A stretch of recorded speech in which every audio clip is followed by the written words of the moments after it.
Wow.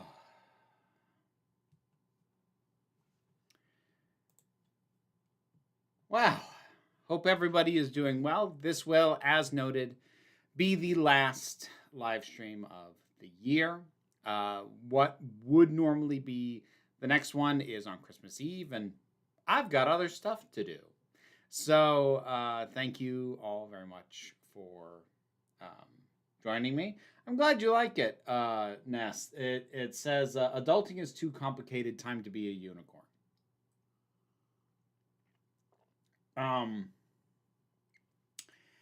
For those who are new or need the reminder, while I will make an effort to keep up with the chat to the best of my ability, the only thing that will guarantee that I see your question and or comment and respond to it will be a super chat, which will also get you, from me, the little gay heart of appreciation. So, I hope everybody is doing all right. I would apologize for not getting as done up as I've often been doing for the streams lately, but it's this time of year just kicks my ass for a multitude of reasons. So you get me without makeup, you're getting it raw, getting it unfiltered. We're doing it live. We're always doing it live, but you get the idea. My favorite Christmas Doctor Who special, that is, first of all, realize that is a question for which I will probably have a different answer every time you ask me.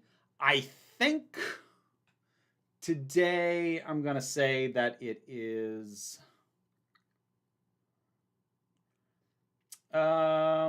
honestly, Eve of the Daleks. No, I guess that doesn't count. That's a holiday special, but that is New Year. So, okay, Christmas specific. Last Christmas. I'm going with that this time. I'm not familiar with it, Ms. Wicked Wolf. Look good as is. Thank you. It's Monday Night Raw. Well, it's Tuesday night, but yeah, sure, why not? No, Ms. Wicked Wolf, because I am not a drag queen. I stopped performing as a drag queen, I'm pretty sure, before Drag Story Hour was a thing. Certainly before it was a thing in Vermont. So no. They would not ask me, because I am not that. You kind of have to be the thing to do the thing, and I'm not that thing.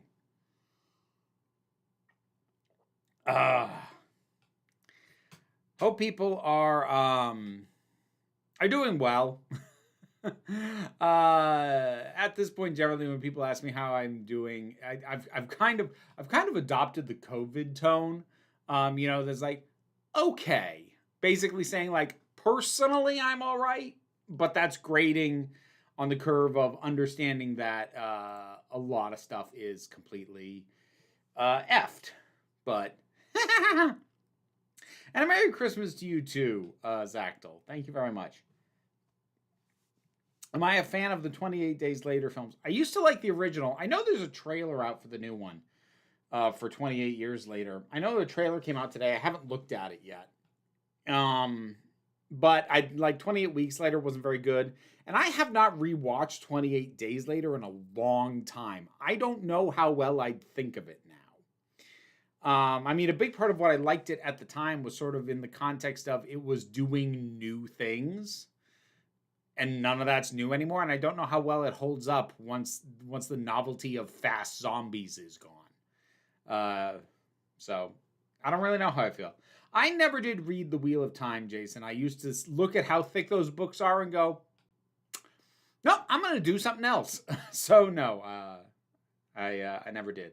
Do I have an advent calendar? I do. I have one, and my kid has one. Personally growing, but the world sucks. Yeah. I don't.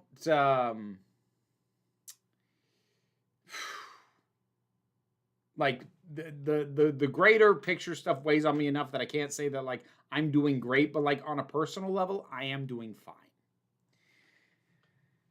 It reminds me of something George Carlin used to say. I am a personal optimist and a skeptic about all else. Basically admitting that for as much as he thought the world as a whole sucked, he felt he had a very good life on a sucky world. So, I can echo that. What are your hopes for season 2 of RTD2? That is Russell T Davies' second run as Doctor Who. In case anybody in the chat doesn't know the shortenings, because I often don't. That one I did know. Hopes for it? I mean, like, my biggest hope is something I can't have, which is more episodes per season. So, other than that, I don't know. Like, again, I'm a bad person to ask, because, like, first of all, I don't think there were that many fundamental problems with the first season. There was plenty I didn't like, but they're not things that I would address as sweeping notes, if that makes sense. I know a lot of people weren't very satisfied with the resolution of the mystery around Ruby. I wasn't really either. Other than dropping the mystery box format, which you can't do because we still haven't dealt with Mrs. Flood, so that's a pointless request. Like, I don't really have any notes for, like, the season as a whole. It needs more episodes because what he's doing is honestly fine, but would work a lot better with more breathing room.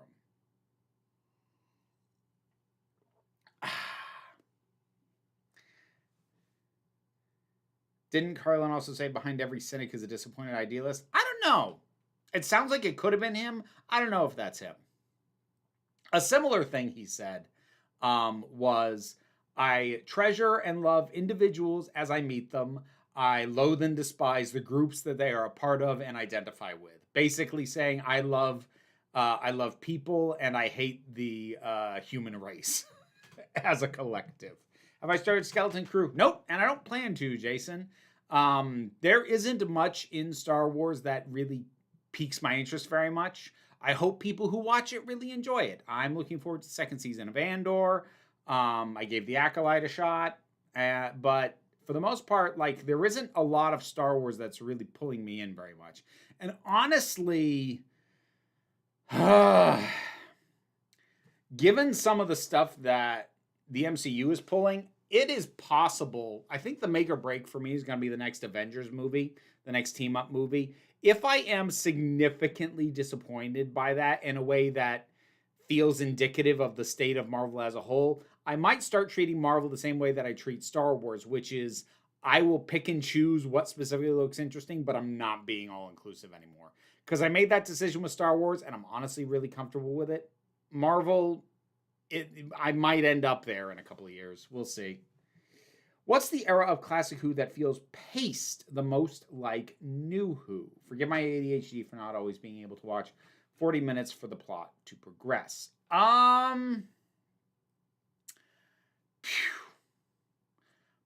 Probably McCoy's era, honestly.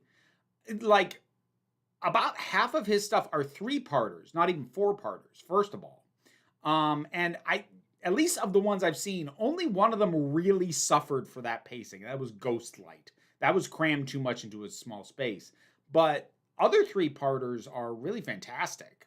I think you will find that is the closest to a modern pacing. Now, it's still a ways off. It's still a fair ways away from how you're used to seeing modern era stories paced. But I think that's the closest you're going to get. Hey, Meg. Oh, sorry you have to go back to work. Thank you for stopping in, though. It's good to see you. Excuse me. Dharma, thank you very much for re-upping the membership. 36 months, dang. I forget how long I have some of these things up and active. I love mankind as people I can't stand. Linus from Peanuts. That's a good quote. I like that one. I mean, there's also the Men in Black quote, which is kind of timeless also. A person is smart. People are dumb, panicky animals, and you know it.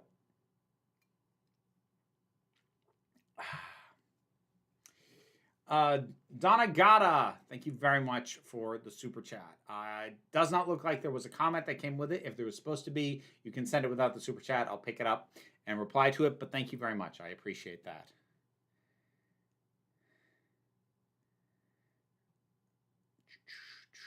Supreme Omega, thank you for the super chat very much. Since you finished Babylon 5 with Jesse, thoughts on how it compares to later sci-fi TV shows like Lost and Galactica, At least JMS had a plan. I only ever saw the first season of Lost. I haven't seen Battlestar Galactica. That's actually intended to be the next one Jesse and I do.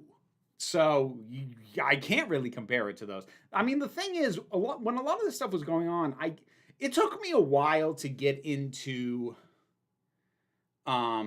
serialized TV, because when it started getting bigger, like in the 90s, like I didn't reliably have access to television.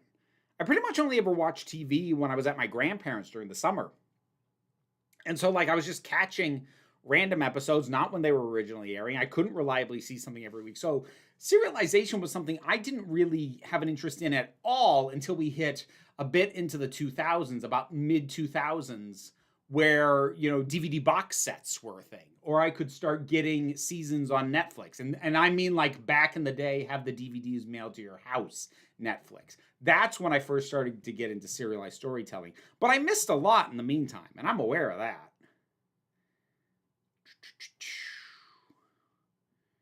What else we got?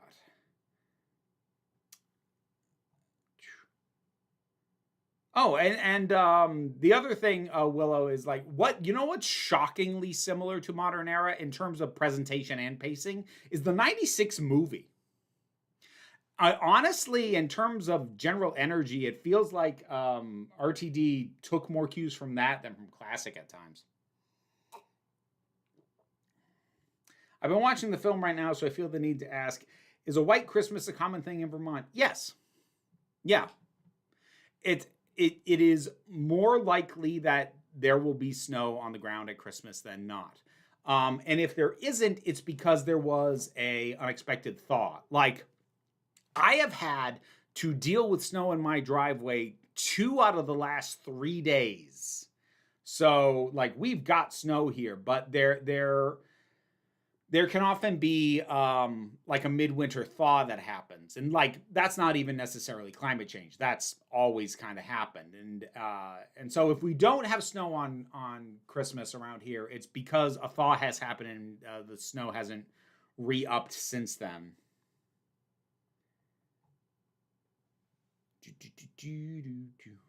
Let's see here. Hypno Amber, thank you very much for the super chat. Will you watch Chaos soon? I will try. There's so much I want to try and squeeze in before the end of the year to see whether I want to consider it for my best of year stuff. I make no promises. I will try. I have seen the first couple episodes of Creature Commandos. I want to try and get review out for those tomorrow. Have you ever had a snowy Thanksgiving? Probably. I'm sure I have.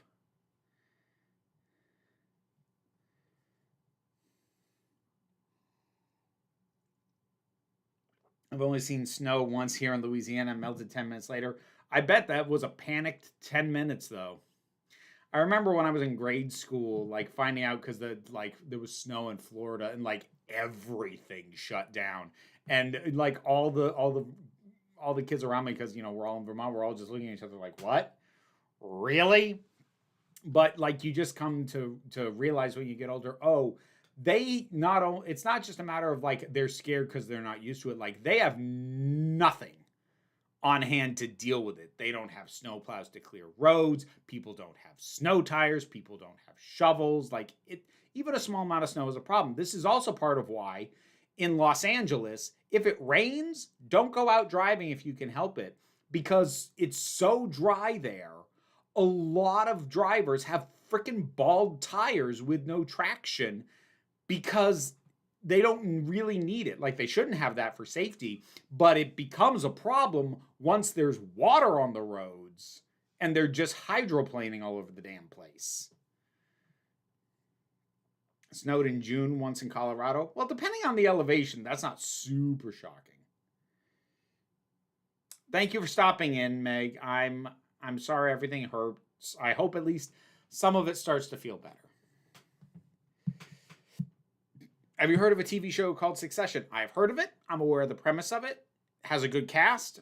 I've never watched it.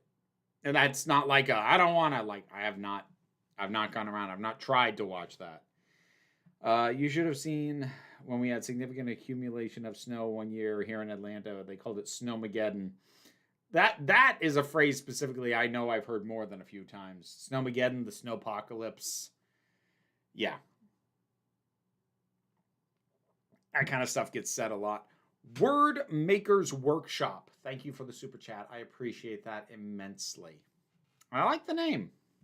Are you excited for Doctor Who Season 2? I am hopeful for Doctor Who Season 2. As much as I love Doctor Who, I am rarely hyped for it.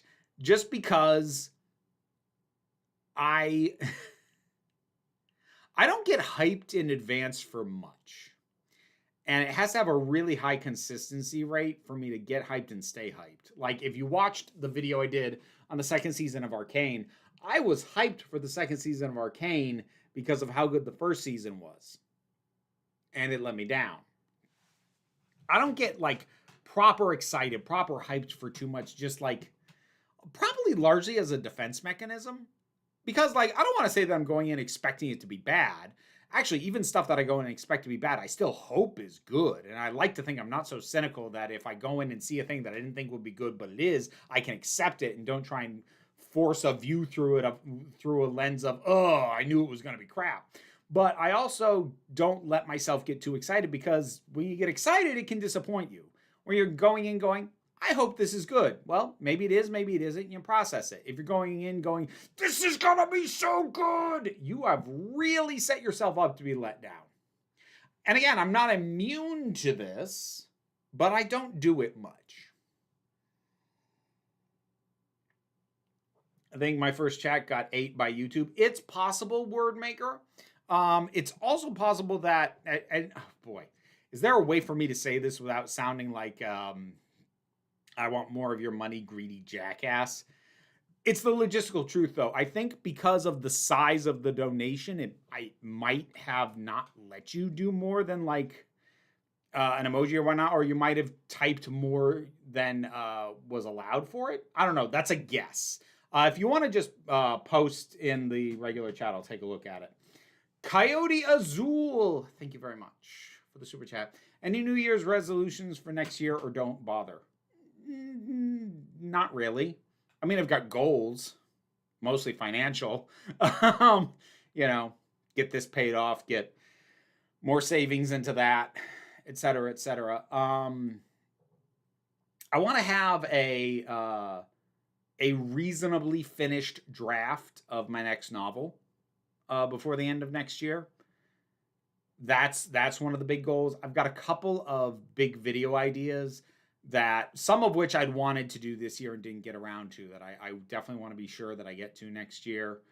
But it's stuff like that. You know, the general stuff of I'm going to exercise more. I'm going to eat better. I'm going to drink less. I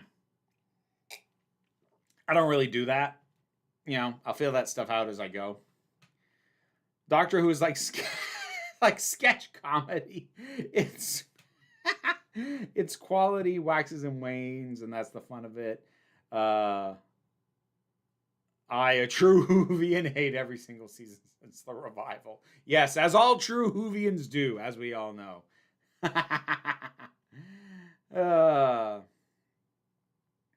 Well, Ms. Wicked Wolf, the reason they add more days is usually because of state requirements. There is a requirement that a full school year contains so many school days. And if you've had so many snow days that you are no longer hitting that requirement, they have to. It is a requirement. Otherwise, it doesn't count as completing the grade. So, I also watched Holiday Inn for the first time. Ooh, oh no. Oh no. That one number Bing does in blackface explains why it's not shown as much as White Christmas. Yeah, no kidding. And White Christmas does technically have a minstrel number in it, but they're not in blackface for it, so it gets away with it. Whoo! God. Holiday Inn. Oh dear. Oh dear, oh dear. Yeah, I know we will, Carolyn. We'll sort it out. We'll get on top of it. Have you seen The Good Doctor? My roommate recently started watching it. As an autistic person, I was excited for it and was disappointed. Nope, never watched it. Not my kind of show in the first place. It's the kind of drama that I rarely get pulled into. The only medical show I ever watched, pretty much for its whole run, was House, but that was because I was taking it in as a medical spin on Sherlock Holmes. It's not because I like medical shows, because I don't especially. But like the clips I've seen of The Good Doctor, I'm just sitting here going, are you freaking kidding me? Now, granted, like, I'm going to assume there are some good episodes in there, but every time it comes on my radar, it's because it has done something really horrible and probably really ableist. Like, I don't have a good impression from the bits of that show that have escaped out into the wild. What is my most anticipated movie of 2025? I would have to look at a list. Hang on a second.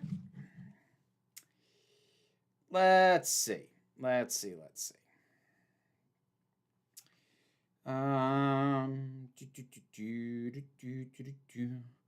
What is coming out next year? Anything good?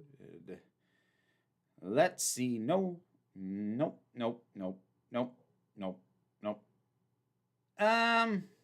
mean, I wouldn't be excited for that. I'd be curious. Like, I'm morbidly curious about Star Trek Section 31. I'm not hopeful, because that's coming out, what, January, and they only just started advertising it? That doesn't speak of a lot of confidence. What else we got? Nope. Captain America Brave New World. Again, morbidly curious, not actually excited. The Day the Earth Blew Up Looney Tunes movie? Haven't even heard of that. Good grief. This shows you how little I'm paying attention to this stuff anymore. I used to there was a time I would have had answers off the top of my head, but nowadays, no, not so much. Minecraft, no. Mickey 17, I'm curious and optimistically curious, but again, I wouldn't say excited. Thunderbolts, curious. Mission Impossible Final Reckoning, I need to see the previous one. Lilo and Stitch, go to hell. How to Train Your Dragon, go to hell. Jurassic World Rebirth, go to hell. Superman, curious. I might get excited depending on what the trailers look like. Fantastic Four, need to see a trailer. Bad Guys 2, don't care. Conjuring, is that still going? Saw, why? Tron Ares, I would like to see a trailer. I might be curious. Predator Badlands. Oh, they got Dan Trachtenberg back. Okay, so there's one. There's one I'm excited for, and that's Predator Badlands, which isn't out until November. Zootopia 2, curious. Yeah, so there's one. I've got one movie I'm excited for next year. And it's the next freaking Predator movie. What timeline is this? Wow. That's not due out until 2026, Robin.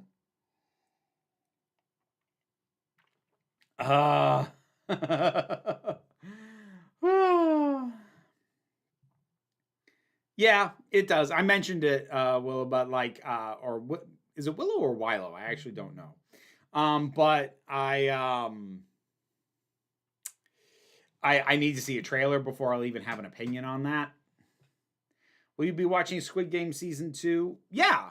I did. I put a short out that, like, the trailer actually gave me a little bit of hope that they might actually have a way to make this work, because the general idea of going back and revisiting Squid Game at all with the new season struck me as a bad idea. But some of the stuff that I saw in the trailer made me go, in the more recent trailer made me go, there's potential there. We'll see. Thank you, Wordmaker. Thank you for stopping in. I hope you had a good time for as long as you were here. And thank you again for the super chat. I am sorry that YouTube ate your comment.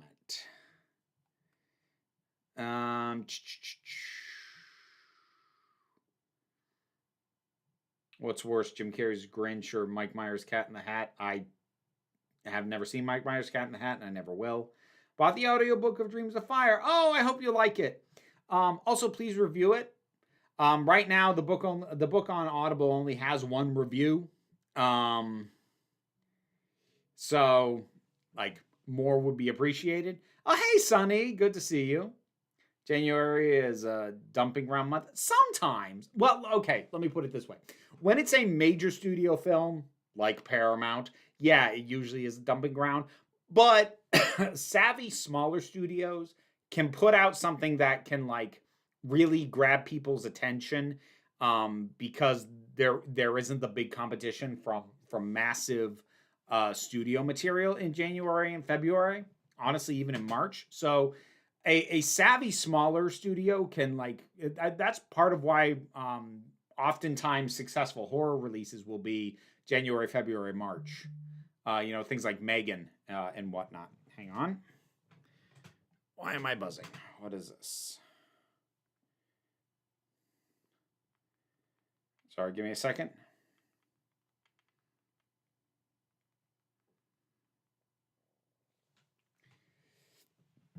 Coyote Azul. Thank you very much for the super chat. Ever see the classic tunes Porky in Wacky Land or the original Duck Dodgers in the 24th and a half century? Yes, I have. I have seen those. Nosferatu's getting released a week later here in the UK. So for us, it'll count as a 2025 movie. I mean, like, it'll effectively be a 2025 movie for a lot of folks, because that's generally true of most awards bait that comes out, like, right at the end of September, just in time for awards consideration, but not actually in wide release.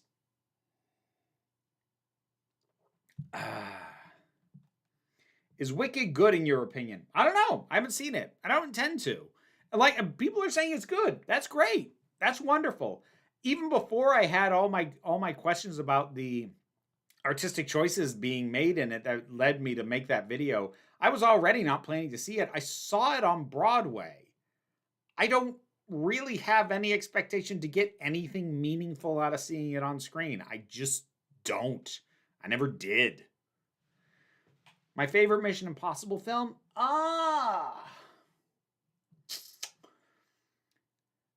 I don't know. Like, the first one is the one I know the best by a pretty heavy margin. So, like, any inclination I have to say that is probably nostalgia. That's the one I've watched more than any other. It might be Rogue Nation, but I haven't rewatched that in a bit. I'll tell you what one I don't especially like and I think is heavily overrated is Ghost Protocol, the fourth one. I don't think that one is anywhere near as good as people claim it is.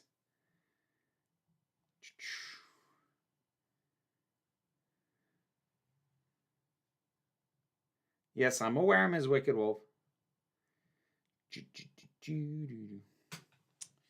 Sorry, hang on. All right. Oh, yeah, because Sonic 3... Sonic 3's this year, right? I don't know. I didn't see Sonic 2. My kiddo might see that one. If they do, I'll have them report back to me.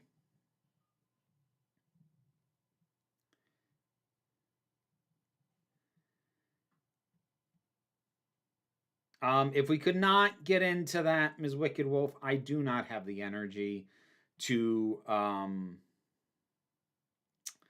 deal with that conversation today, Ms. Wicked Wolf. So if you could not, please. No, Carolyn, I don't. We will have to hard stop at 8, though.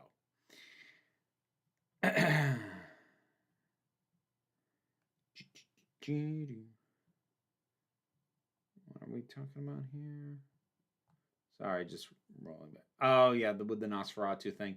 I actually haven't seen Robert Eggers? I still haven't seen any of his movies. I also haven't seen an Ari Aster movie yet either. And they all look good. It's the kind of thing that I have to be in a specific mood for, and, like, I just haven't. And I haven't sought these things out. Anyway. Let's see.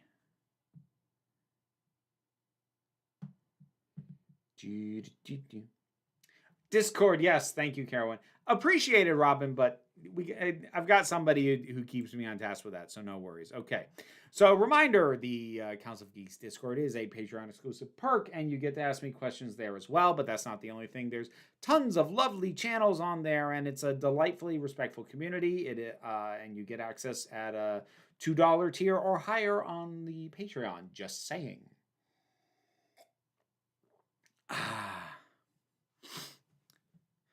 So let's see. Have you seen Russell T. Davies' Casanova? I have. I like it quite a bit. I think it's about as good as you're going to get a telling of that kind of story. I really like his take that actually liking women would be the key to getting so many. Yeah. And like, it's especially nice in contrast to like the pickup culture nature, where if you've ever tried to read a book from a pickup artist, and that includes like ones of the day, like hell, Don Juan, you'd like read anything about the guy, like you didn't actually like women, did you? So yeah, it's especially in the way that things have gone since. How do you? Oh, good grief. How do you feel about leftists actively blaming that McDonald's worker for telling the police? Okay, two things. Background for people who don't know. If you don't follow the news, the suspected shooter in the killing of the CEO of United Healthcare was arrested in Pennsylvania at a McDonald's. An employee called the cops. First of all, I'm going to challenge your assertion that that is a specifically leftist thing, given that this guy was being basically celebrated and or commended and or, well, you know, he's kind of right from both right and left. Basically, anyone who isn't a millionaire was at least going, I get why somebody do that. So I'm going to challenge your assertion that that is specifically a leftist thing. Anyone who is going to take it out on a frickin' McDonald's worker who frankly probably could really use the reward money, I get it. Like that's why reward money is offered. And I would be shocked if that had happened when there was no reward money in place for his capture.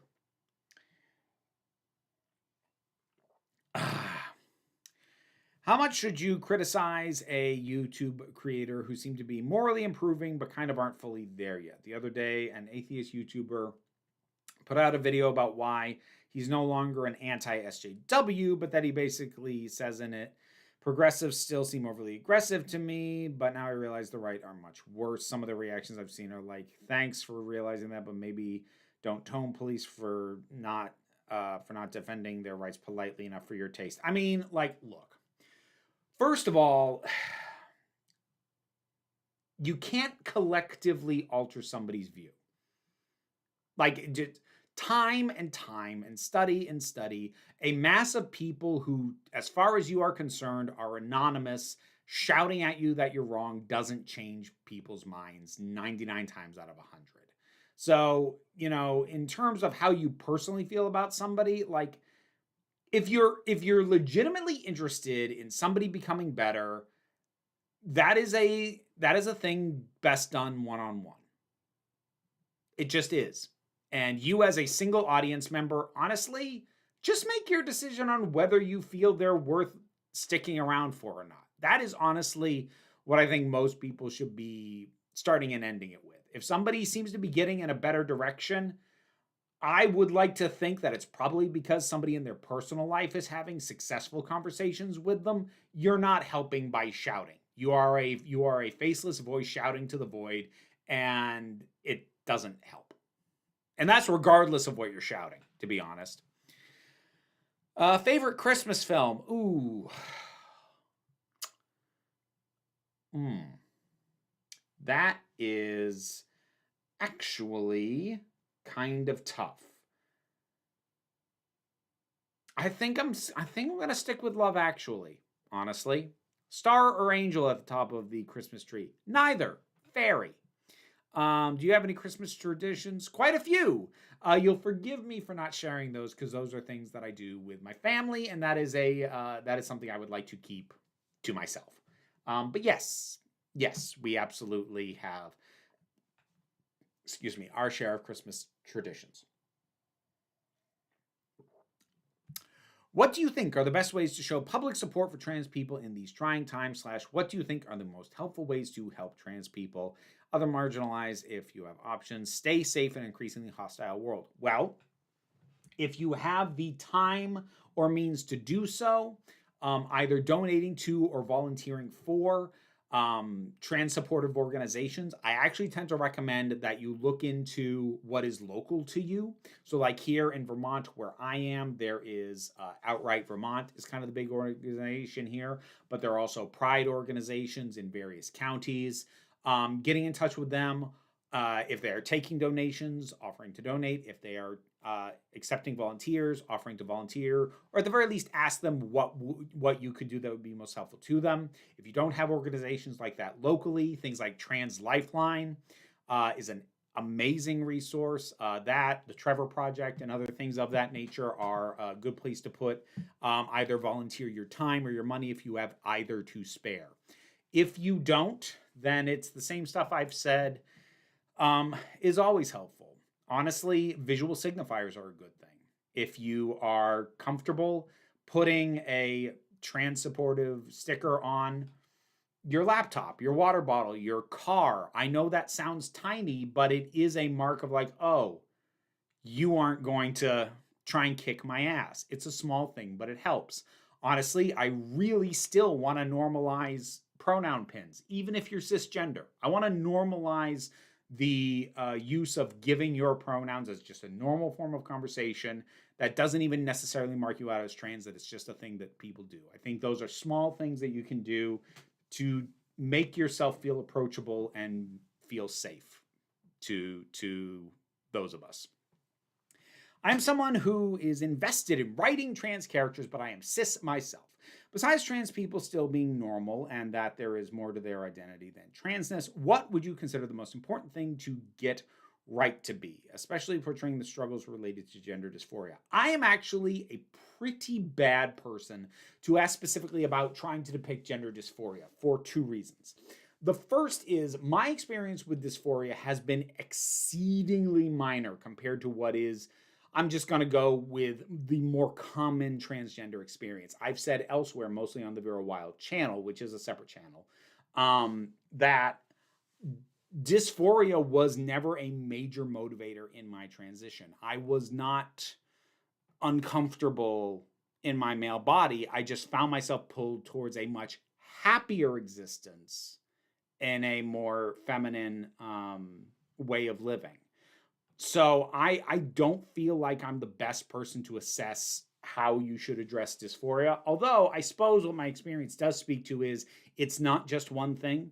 I have experienced dysphoria. I'm not going to say that I haven't, but it was not a major motivator for me. Whereas the common trans story is I felt fundamentally wrong, and that's why I found another way to be. I did not feel fundamentally wrong. I just found a way that felt better. So I guess if that's helpful, to keep in mind that it is a spectrum and it is varying. And also, like, another reason I'm a bad person to ask is, speaking personally, and this is strictly me, I need to underline about 5 times, I do not speak for the trans community as a whole when I say this. I don't want to hear any more stories about trans dysphoria. I don't. I feel like very few things will ever do it as well as I saw the TV Glow did. And by and large, I don't want to see trans characters defined by pain. Because you kind of identified, like, there's the general idea of, like, don't have their transness be, like, the only thing going on about them. And that's true. Here's my note. Don't have their transness defined by their pain. This is something I've done videos on before, that the overriding trans narrative is focused on pain. And I, for one, again, speaking for myself, and since I'm the person whose opinion you asked, I'll tell you, I don't want to see any more trans pain. I just don't. So for my personal taste, and understanding this is not a piece of blanket advice, but if you're asking me to my taste, I don't want you to include dysphoria. I don't want to see trans people in pain right now. I didn't want to see it before, and I definitely don't want to see it now. But that is me. That is me. And that's not to say it's an invalid story to tell. But honestly, the big thing is just whatever you write, whether you feel confident in it or not, get some trans people to read it and give you feedback. Get sensitivity readers. You can probably find volunteers. What would you like to see out of trans characters in fiction? I kind of ended up addressing this by accident. Aside from being created / played by trans folks themselves, well, yes, that's a given. As that's not something I can do in my personal works, but I want to portray as many well-represented research minorities as I can. Extra points for good examples of trans characters in fiction. I love the on-air Devil Dinosaur episode as well. As Dream Not by April Daniels myself. I'm not familiar with, Dreadnought. I'm not familiar with Dreadnought. Again, like,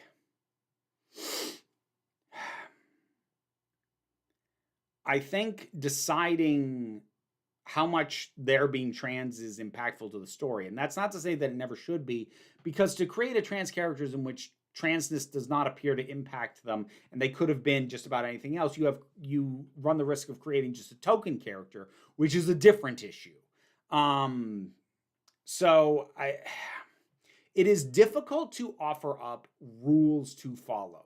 It's a lot easier to give feedback on something that has been written. So that is why, as much as I know a lot of writers,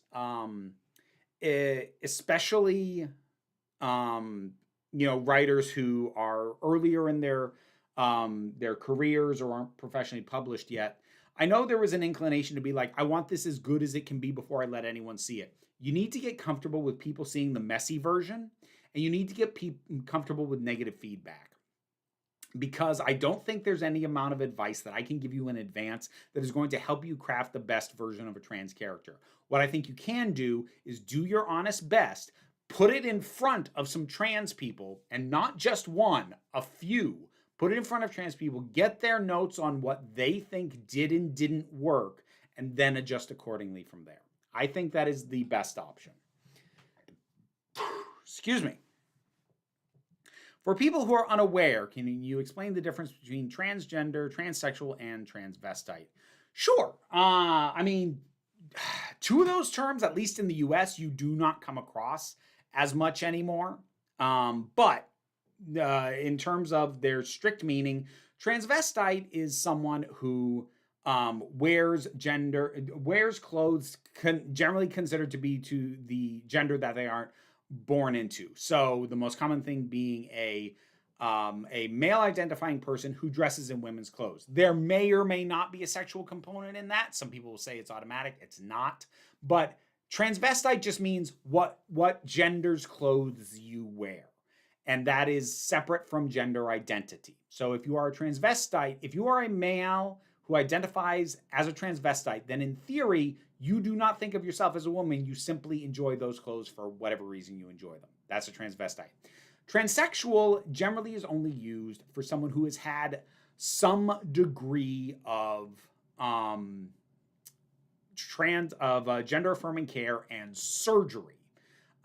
People used to be real gatekeeping about transsexual and would only use it to refer to people who have had all the surgeries, like bottom surgery and the works. But generally, if you're hearing the term transsexual, that is intended to denote someone who has had surgical adjustments to better become what they feel they are. And generally, that means very specifically bottom surgery.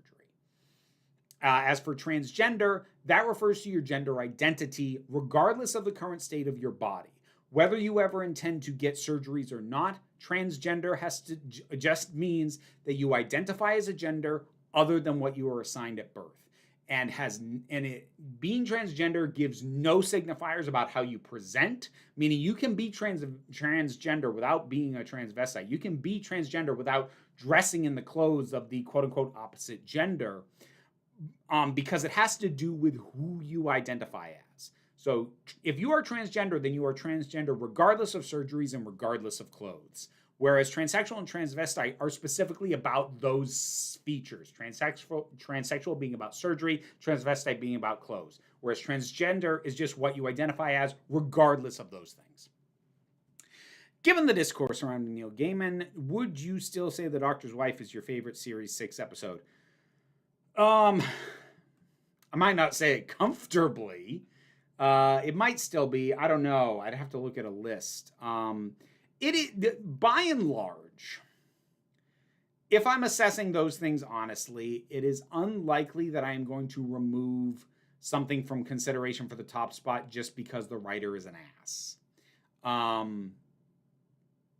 Because, you know, when you're talking about something like Doctor Who that has had many writers, some of whom have been assholes,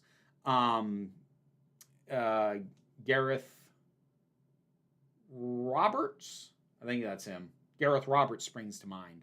Although his episodes were never in contention for a best of list anyways. But like, I try not to take that stuff into account when I'm doing those kinds of lists. So honestly, I don't know. It might be. I'd have to look at a list of episodes again. I think the three biggest criticisms of season 1 are probably Ruby's arc with her mother, inconsistent tone between episodes, how emotional Ncudi's portrayal of the Doctor was. Which criticisms would you say are the most valid? Out of those three,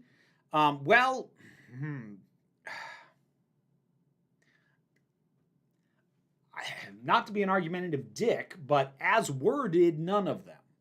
Potentially the one with Ruby's arc with her mother. So I'm going to assume that by that you mean how big a mystery deal was made out of it and the way that the mystery aspect was handled.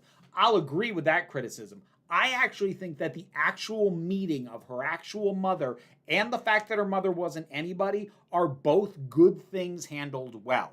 There's a lot of other stuff related to that was not handled well. So if we're going to narrow the field to what aspects of Ruby's arc with her mother we're talking about, I may agree or disagree. If we're taking it as a whole, I have a very mixed response, as you've just heard. Inconsistent tone between episodes. Again, forgive me for sounding rude, but fuck off. I don't mean you personally. But I mean that criticism. Fuck off. Doctor Who should be able to swing widely between tones. That's one of the things that's beautiful about it. It's also one of the reasons it needs more than 8 episodes, because without like some more quote unquote normal episodes in between to like cushion some of those shifts, yeah, it can be jarring, but the fact that the show can swing that wildly from episode to episode is one of the things that is beautiful about it, and I never want to see it lost, and it's the reason that I push back every time people try and tell me, maybe Doctor Who should just become serialized. No, it shouldn't. Doctor Who should stay weird and keep the ability to do wildly different things from episode to episode. I reject that criticism wholly and emphatically. How emotional Ncudi's portrayal of the Doctor was. I don't think that's a problem at all. I think that's only a problem if you didn't feel those emotional moments worked. I thought they all worked. If you're going to tell me there were too many, I'm going to shrug and go, okay, I'm going to chalk that up to not enough episodes again, because you could have had episodes where that didn't happen. But every single individual instance where it did, I thought was justified. And he's really good at it. So I don't really super agree with any of those. Somewhat I agree with the stuff about Ruby's mom, depending on what aspect we're talking about. Whew, okay, there we go. I am now back in the main chat, and it does not look like we have gotten any new super chats in while I was away. Okay, cool. I am now back in the main chat, so I can try and catch up here. Let's see. I see somebody asked what I thought about the Wicked movie. I mentioned earlier, Jiggly, I didn't see it. I didn't plan to, even before like I had my doubts about the decisions. What about female pickup artists? I honestly don't know enough about that particular aspect of the subculture. I mean, if it's just women adopting the male toxicity aspect, then that's still a male toxicity problem that women are emulating.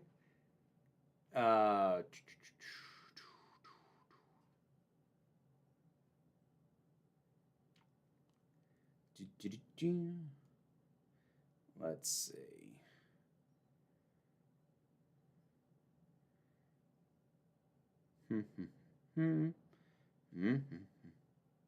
How was my 2024? It was all right. Like on a personal level, it was okay. Like the big picture stuff has been awful, but you know.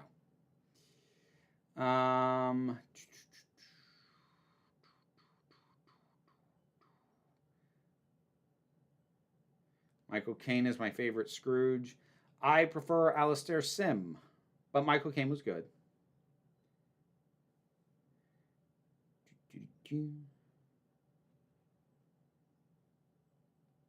Let's see. Sorry, I'm just browsing the chat real quick.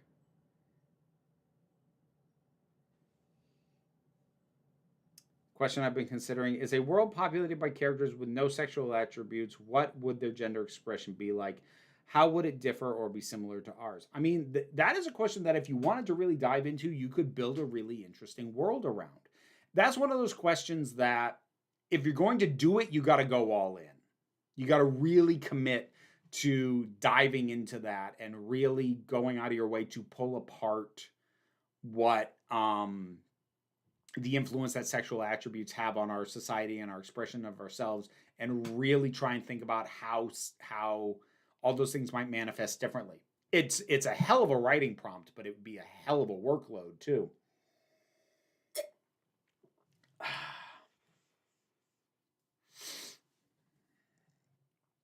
And yes, that is a good note, context wrench. Diverse trans people and intersectional identities would always be a very, very good thing. Intersectionality in general is a wonderful thing, because if what we have for representation is people who will basically meet the default in every way but one, again, you're into tokenism. So like if all your trans people are white, that can be a bit of a problem. If all your people with disabilities are white, that can be a bit of a problem. If your characters of color act the same as all the white characters but just are a different color, that's kind of an issue. Like it. Whoop, sorry, dropping stuff. Intersectionality, and because like most people aren't only one thing, and also it kind of treats the default being cis, white, hetero, male, non-disabled, it treats that as like something that most people are assumed to be with one deviation, and like, no. Should I give away my copy of the novelization of Shada that Gareth Roberts did? I mean, that's your call. I mean, if you like it, you can keep it. Besides, it's mostly Douglas Adams' ideas anyway. What was your favorite part of this year? For me, it was the solar eclipse. Oh, cripes, that was this year. Wow, this has been a long year. Wow, dang it. Whew. Okay. I've got some more super chats come in. Tara Staller, thank you very much. Hey, Very, went to PAX Unplugged this weekend, a tabletop gaming convention. Got to meet up with the friends that live several hours away. I played D&D online with, had a great time. That's lovely. I've only gotten to meet one of the people in my streamed D&D sessions in person, and it's a real nice thing. So yeah, that's great. Sorry, hang on.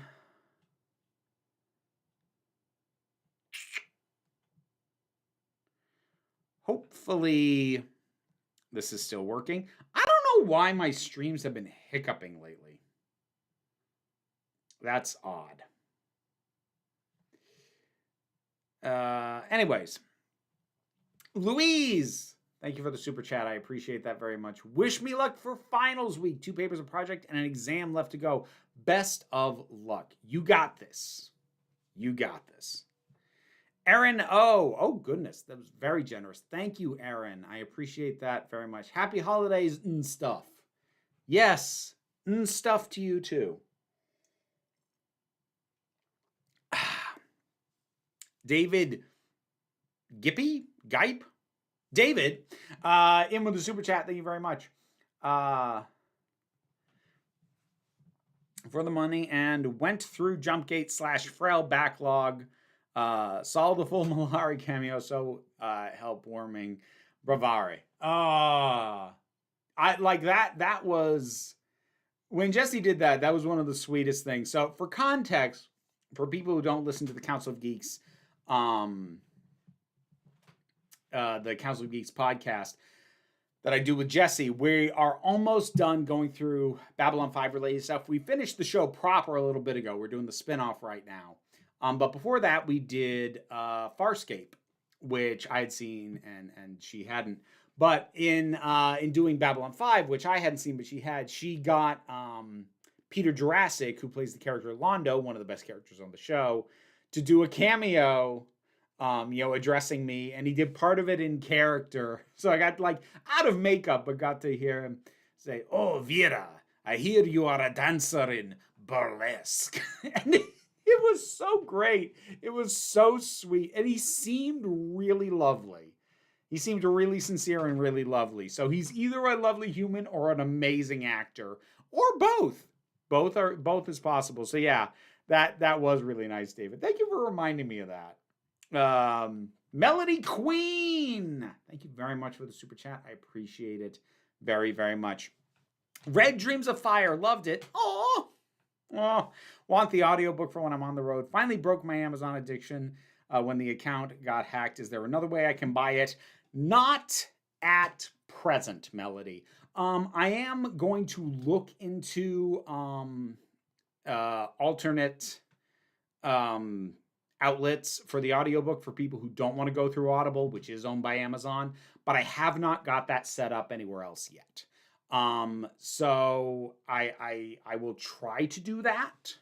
But I don't know when that'll happen, because the honest truth is that while I do want to set up an alternative for people who don't want to give money to Bezos, the ultimate reality is 95% of every copy sold is going to be through there. Probably more like 98. And I have the numbers and the stats from the physical book, which was available through other means than Amazon, but almost all the sales were through Amazon. I am still going to set up that alternative. It's just, you'll forgive me for it not being a high priority, because I'm juggling a lot of stuff and I know it's going to sell like 5 copies. So, but yes, I will try to do that with this book, because it's not set up as an exclusive through Audible. That said, future audiobooks might be. I get a better split, but this one is not. This one is not set up as an Audible exclusive, so I will get it set up somewhere else at some point. Supreme Omega. Why is it so hard to do Superman on film? Because Superman is, at his best, a very uncynical character, and it is very difficult to 4 minutes. Thank you, Carolyn. It is very difficult to so I got to do this super chat the next, and then I need to stop. It's very difficult to present in a realistic setting a character who is that good. Now, like, you can look at Captain America and see that it's obviously possible, because honestly, not to say the characters are identical, there's a lot of core differences, but like, what they did with Captain America is basically what you do with Superman. He is the guy who, stands unmoving in his belief in what is right, even as the world pounds against him and says he's wrong. Like, that's who he is. That's all you have to do. Now, there are things you can do to make it not seem like, well, you're just doing the Captain America. Like, they are distinct, but broadly speaking, that's all you need to do. But again, part of the reason that didn't happen under Snyder is because DC was so desperate to not have their rush to meet the MCU look like an actual copy of the MCU. So,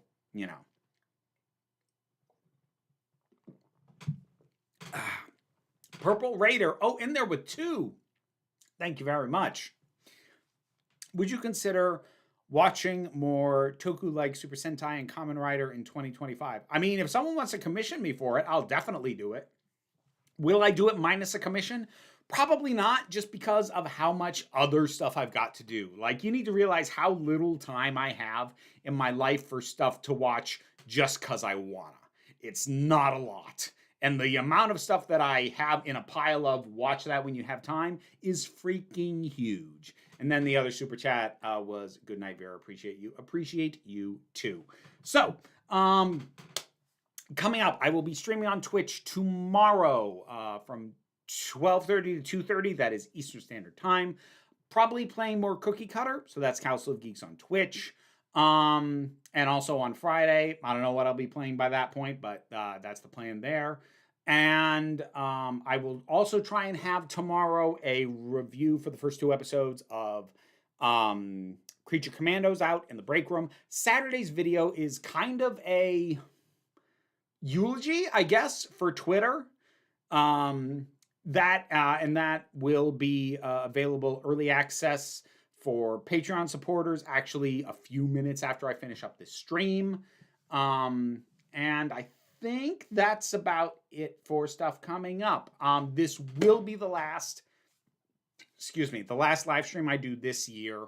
So I hope everybody has a great rest of the month. If you celebrate any holidays this time of year, I hope that those celebrations go well and are joyful and caring and meaningful for you.